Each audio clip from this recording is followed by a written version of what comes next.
2 picks, 2 late first-round picks that won't even land until 2027 and 2028, plus a second-round swap. That is what the Chicago Sky accepted for their 2-time All-Star, the holder of the WNBA's single-season rebounding record and the player they had been marketing as the face of the franchise for 2 consecutive years. The deal closed fast, no extended negotiations, no bidding war from other teams calling in with competing offers. Chicago took Atlanta's proposal and said yes before anyone else had a chance to pick up the phone. When a front office accepts pennies for a supposed star player, they are not making a basketball move. They are making a statement. And the statement the Chicago Sky just made about Angel Reese is the loudest thing Jeff Pagliuca has ever communicated without actually saying a word in public. Meanwhile, 3 hours down I-65 in Indianapolis, Caitlin Clark is heading into a 2026 season with a fully healthy roster, a proven playoff system, and 0 reasons to lose sleep over the player who spent 2 years pretending to be her rival. The contrast between these two situations is not subtle. It is the entire story. And this trade is where that story finally became impossible for anyone to look away from. If you have been watching the gap between these two players grow in real time and wondering when the league was finally going to acknowledge what has been obvious for 2 seasons, hit that like button right now and stay with us, because the details behind this trade run much deeper than any box score. Angel Reese arrived in Chicago in 2024, carrying every credential a pre-draft scouting report could possibly want. A national championship at LSU, a social media presence that outpaced most of her WNBA peers combined before she played a single professional minute, an All-American reputation built on physical dominance in the paint. The Sky front office positioned her as the centerpiece of their rebuild, the kind of player you build a franchise identity around for the next decade and then let the wins follow. Before tip-off of her first regular season game, the marketing had already treated her as a franchise cornerstone. What followed was not what anyone in that organization expected, or at least not what they were prepared to admit publicly for quite a while. The surface statistics delivered exactly what the pre-draft scouting projected: double-doubles at a historic rate. A rebounding total that shattered the WNBA single-season record. 2 All-Star selections in back-to-back years. Individually impressive numbers that landed on highlight packages and in social media infographics, but the team kept losing at an accelerating pace. Chicago went 13-27 in her first season, then 10-34 in her second. One of the worst records in the entire league that year. That is not a team navigating growing pains. That is a team moving in a clearly defined wrong direction, with the same player at the center of the roster both times. Understanding what was actually happening requires looking past the traditional box score and asking what those numbers were genuinely measuring. A rebound is a rebound in the stat sheet, regardless of where it originated, but there is a significant operational difference between securing a ball off an opponent's missed attempt and securing a ball off one of your own player's misses. A large portion of Reese's historic rebounding totals came off her own missed shots, a pattern that fans and analysts on social media began calling me-bounds, for a reason that was not flattering: a contested attempt near the basket. Misgrab, the box score logs a rebound and a possession. The actual game shows 2 possessions burned to return to exactly the same spot on the floor that a more efficient player reaches in 1 shot. The number looks like production. The game is revealing something fundamentally different. Her field goal percentage sat at 39% in 2024, well below what you expect from a player whose entire offensive identity is constructed around proximity to the basket, where the shots should be the easiest ones on the floor.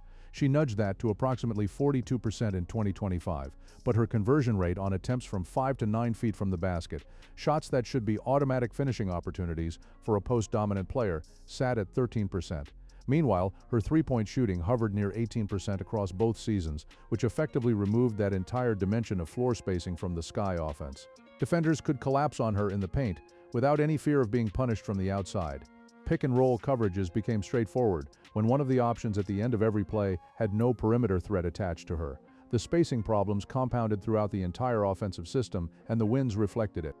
Nobody in recent WNBA history has demonstrated what happens when you get spacing right more clearly than Caitlin Clark in Indianapolis. When Clark ran the Fever offense as a rookie, she did not simply produce impressive individual numbers. She restructured the geometry of the floor itself. Kelsey Mitchell found open looks she had never consistently seen across her entire professional career. Aaliyah Boston converted clean catch-and-finish opportunities at a rate that elevated her entire statistical profile. Lexi Hull became a reliable perimeter weapon because Clark's gravity pulled defenders into rotations that freed up the corners. The Fever reached the playoffs for the first time since 2016, not because Clark produced brilliant individual basketball in isolation, but because she changed what every player sharing the floor with her was capable of producing. That gap between a player who fills up a box score in a losing environment and a player who changes what the entire environment can produce is precisely what the Chicago Sky watched play out over 24 months of professional basketball before reaching the conclusion that became official this offseason.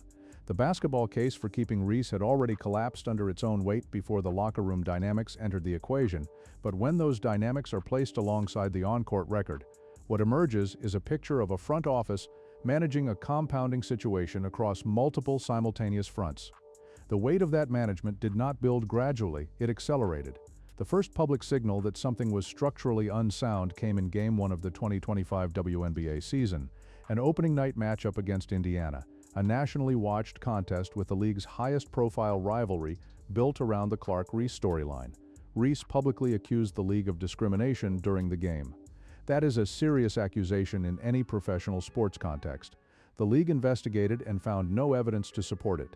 But the pattern that incident established, defaulting to public escalation rather than internal resolution when something felt uncomfortable, became a recurring dynamic the organization had to address repeatedly across the months that followed. Each time a situation arose that called for a quiet internal conversation, it instead became a louder external story. Teammates were referenced critically in press availability. The Sky coaching staff was allocating meaningful time and energy managing narratives rather than managing rotations. Front office attention that should have been focused entirely on player development and roster construction was diverted toward a locker room environment that had stopped being stable, and the wins kept not coming. It is worth stepping back and considering what this timeline tells us about how quickly a franchise's trajectory can be defined and redefined by the player they choose to center everything around. Chicago made that choice in 2024.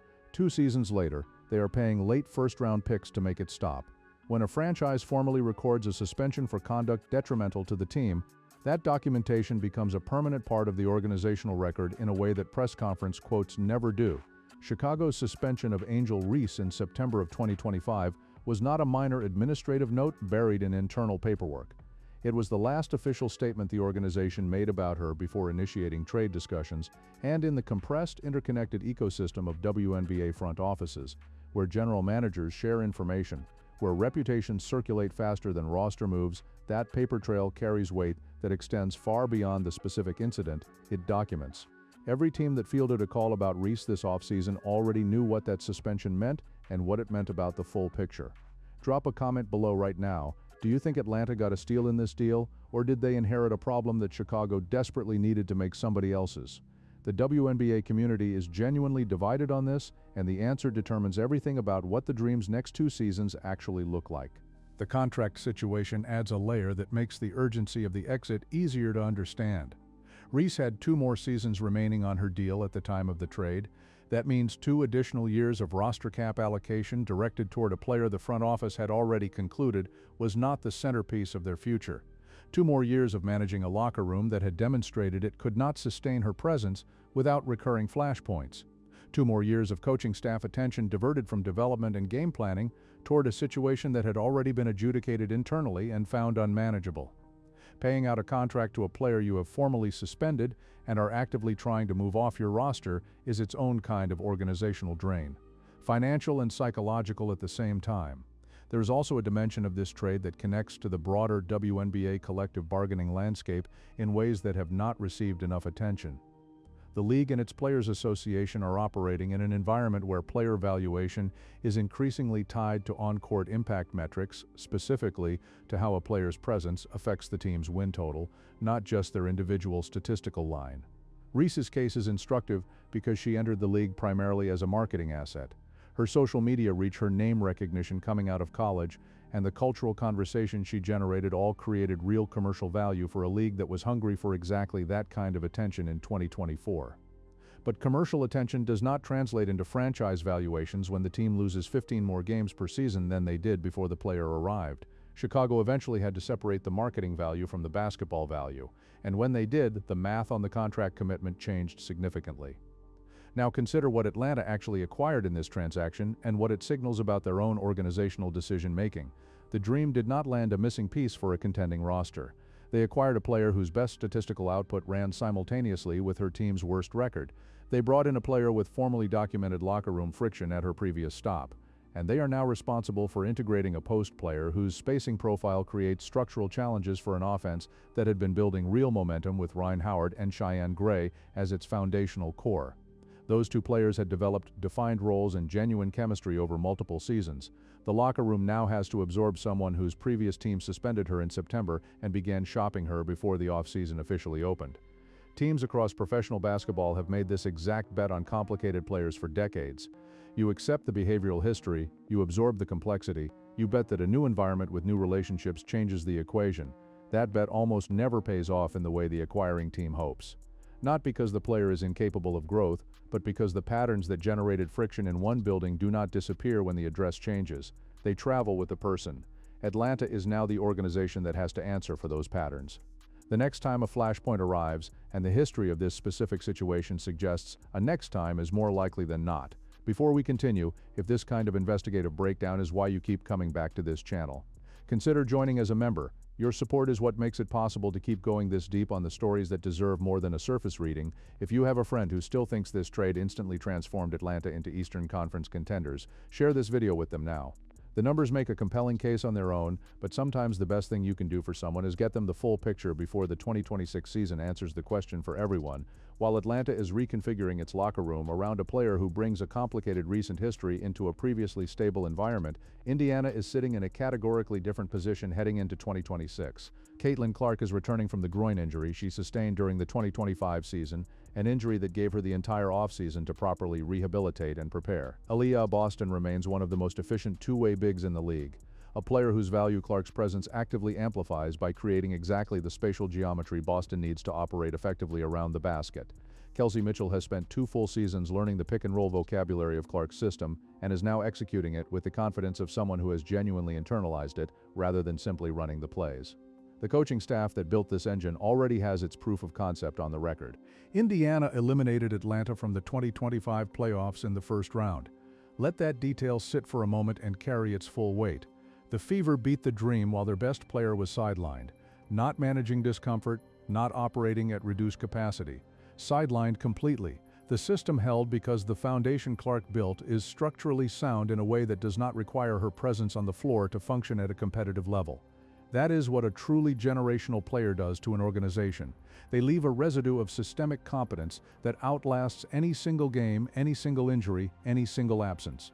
Caitlin Clark broke 62 records in her rookie season. Not incrementally over years of accumulated production, in a single year.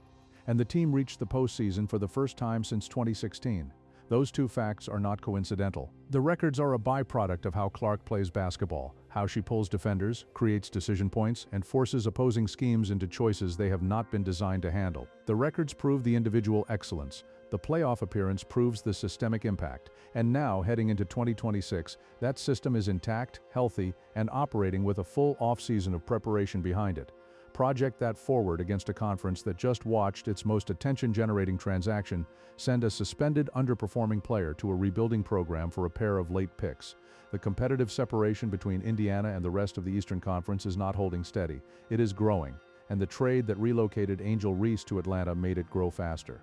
The real story of this transaction is not the pick value Chicago accepted or the market rate they left on the table by settling quickly. The real story is what the trade confirms about two parallel trajectories that have been running side by side since the 2024 draft class entered the league together. One of those trajectories leads through impressive individual numbers in a losing environment, through accumulating locker room incidents, through a formal suspension, and ends in a discounted trade to a rebuilding program that believes it is getting more than it actually is. The other leads through 62 broken records, a 9-year playoff drought ended, a first-round win without a healthy roster, and a 2026 season where the only real question is by how much. These two trajectories started from the same moment, the same draft, the same league entrance, the same manufactured narrative of rivalry that turned out to be entirely one-directional. The trade just made official what 2 full seasons of professional basketball had already told anyone paying close enough attention. Subscribe and turn on notifications so you're here when we cover what Atlanta's first games with this new roster actually look like, because the experiment is just beginning. And every move the Dream makes this season will be measured against what Clark and Indiana are doing on the other side of that first-round exit. Click the video on the screen and let's keep going.